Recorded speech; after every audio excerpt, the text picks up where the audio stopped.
Far in the north of Kalimdor, the strip of land known as Darkshore holds many secrets. From crumbling ruins thousands of years old to the carcasses of mysterious sea creatures, the history of this region is long but not entirely forgotten.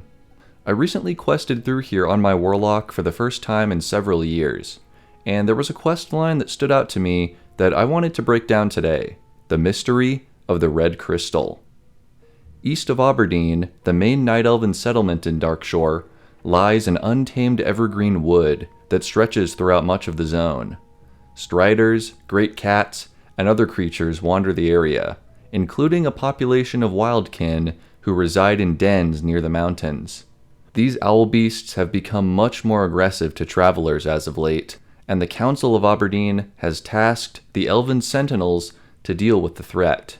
On your journey through the zone, you may meet Sentinel Glinda Nalshea, the elf in charge of finding out more about the feral wildkin.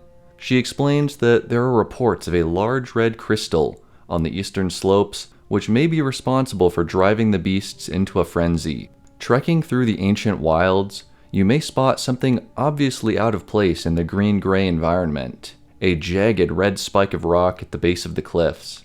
With this reconnaissance taken care of, reporting back allows you to proceed to the next step.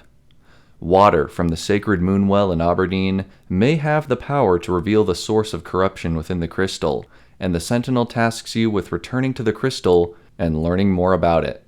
Though the wildkin are fierce, adventurers should have no difficulty making the trip back to the foothills. Pouring the water over the many facets of the crystal, some of it begins to turn transparent, revealing something unexpected. Embedded inside the crystal are a few small fragments of bone, as well as half of a jawbone. The jawbone appears to be from a humanoid, but it is unclear without breaking open the crystal, a feat that even the strongest of magic would find near impossible. With no way to further neutralize or destroy the crystal, all that remains is to return to Aberdeen and make your final report.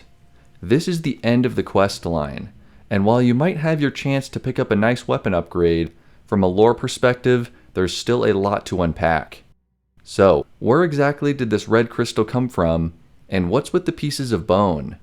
At first glance, you might think that, like I did, the crystal is actually a broken piece of the Exodar, the Naru spaceship that crash-landed on the nearby Azure Mist Isles. As a part of the Draenei starting experience, you witness the destruction caused by some of the scattered power crystals that have warped the land with crimson energy. You can even see a similar case with the wildkin native to the islands, who have been driven feral as well. While this would be a really cool Easter egg for the Draenei storyline, which wouldn't come out for another 2 years at the time of Vanilla WoW, there is a theory that fits quite a bit better. Let's consider one more piece of information from the quest.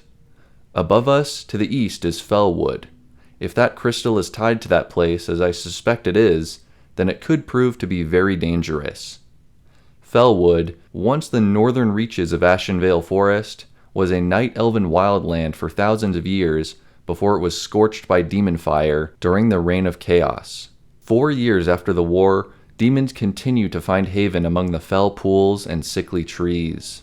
Despite the grim scene, the land was actually saved from becoming even more corrupted by one individual, Illidan Stormrage. Battling his way through scores of demons, Illidan reached the artifact responsible for the corruption of Fellwood, the Skull of Gul'dan. In his quest for power, Illidan consumed the powers of the skull and became a half-demon, fighting fire with fire against the Burning Legion. So, how does this play into the story of our mysterious crystal? Well, keep in mind that we later see Illidan holding the upper half of the skull as a twisted memento in the Burning Crusade trailer. But you'll notice it is missing the jawbone, a bone that just so happens to be found still embedded in the crystal. It becomes clear that this object is actually the broken pedestal that once held the completed Skull of Gul'dan within Fellwood, with much of its power drained, but still capable of corrupting the nearby land. Whether intentionally or not, the pylon seems to have fallen down from the wilds above and now rests on the quiet coastline of Darkshore. With the Cataclysm, we get 2 final details to this curious puzzle. First, the red crystal in Darkshore is gone, either whisked away during the destruction of the land, Or perhaps just a story that the developers didn't feel like continuing. Or hey, maybe that Moonwell water did the trick and completely purified it, or the Council of Aberdeen had it hauled off to a vault somewhere. We also have the chance to view a remade flashback of Illidan absorbing the skull's power in the Fellwood questline, and you can easily see the similarity between this original version and the broken version we see in Darkshore in Classic WoW. I think it's pretty certain that the mysterious red crystal was once the very same visited by Illidan 4 years ago. And after so many years of exploring this game, I think it was really cool to discover the true history of this regular low-level quest. I'm going to keep exploring out-of-the-way places and quests here in the future, so stay tuned. Thank you all so much for watching, and until next time, may the Force be with you.